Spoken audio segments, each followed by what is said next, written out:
Maidop dan Juno kembali di Kompas Siang, Saudara. Setelah menimbang-nimbang dan menghitung, Presiden akhirnya mengumumkan bahwa pemerintah akan menggratiskan vaksin COVID-19 untuk seluruh rakyat Indonesia. Kekhawatiran soal keamanan vaksin COVID-19 ditepis Presiden yang siap menjadi orang yang pertama kali disuntik.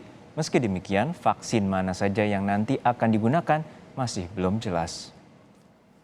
Setelah menerima banyak masukan dari masyarakat, dan setelah melakukan kalkulasi ulang, melakukan perhitungan ulang mengenai keuangan negara, dapat saya sampaikan bahwa vaksin COVID-19 untuk masyarakat adalah gratis.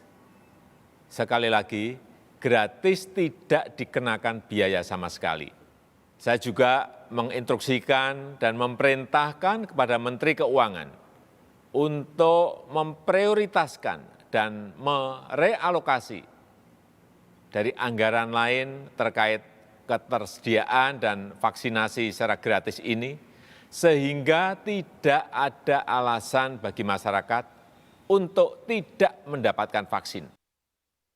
Setelah menimbang-nimbang, pemerintah akhirnya akan menggratiskan vaksinasi COVID-19 untuk seluruh rakyat Indonesia. Presiden pun meminta menteri-menterinya merealokasi anggaran tahun 2021 untuk memenuhi kebutuhan vaksinasi. Keputusan Presiden ini diapresiasi banyak pihak, tapi pemerintah harus memastikan keamanan vaksin. Para pejabat negara pun diminta menjadi kelompok pertama yang disuntik vaksin COVID-19 sebelum tenaga kesehatan menepis kekhawatiran soal keamanannya. Safety, efficacy, quality itu harus dipastikan. Keamanan, khasiat, dan kualitas. Mutu, seperti itu. Bahwa kita tetap menunggu emergency use authorization yang akan dikeluarkan oleh Badan POM. Dan satu syarat lagi yaitu sertifikat halal dari MUI. Ya. Nah ini kan yang juga harus diperjelas oleh pemerintah. Presiden, Wakil Presiden, Ketua MPR, Ketua DPR, para menteri, para jenderal, yang pemberani-pemberani itu harus berani divaksin dulu. Kalau nanti itu akan ingin masyarakatnya yakin. Nanti barisan kedua mungkin yang divaksin petugas kesehatan ya. Menjawab keresahan ini, Presiden juga menegaskan akan menjadi orang yang pertama kali disuntik vaksin COVID-19 begitu izin darurat penggunaannya diterbitkan Badan POM.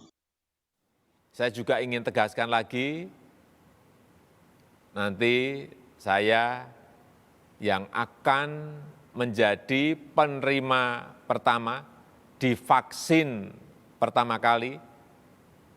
Hal ini untuk memberikan kepercayaan dan keyakinan kepada masyarakat bahwa vaksin yang digunakan aman. Tapi permasalahan tak berhenti di situ.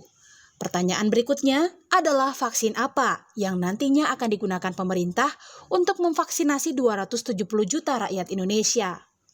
Pasalnya, stok vaksin yang sudah tiba di tanah air adalah vaksin COVID-19 buatan Sinovac Tiongkok yang notabene baru bisa digunakan pada rentang usia 18 hingga 59 tahun.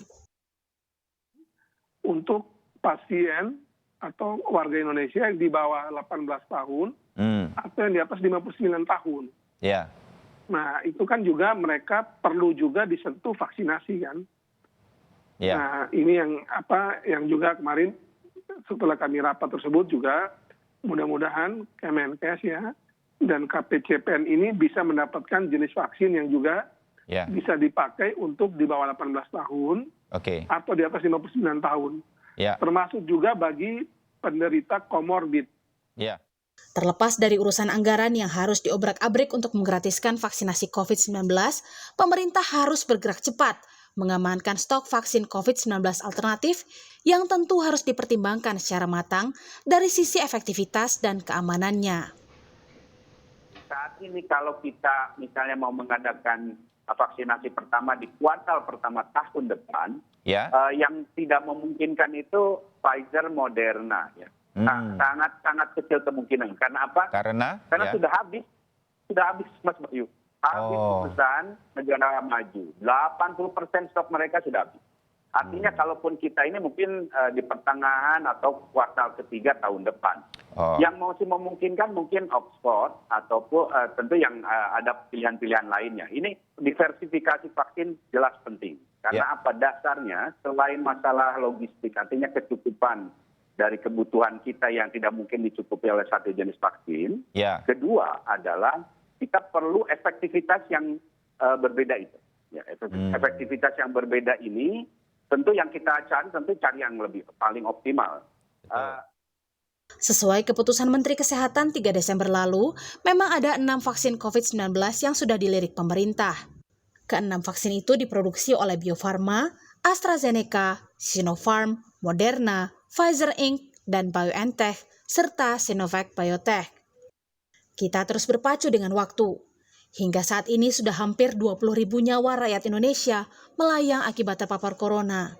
Meski vaksin menjadi harapan baru untuk lepas dari virus, tapi bukan berarti protokol kesehatan boleh diabaikan. Tim Liputan, Kompas TV.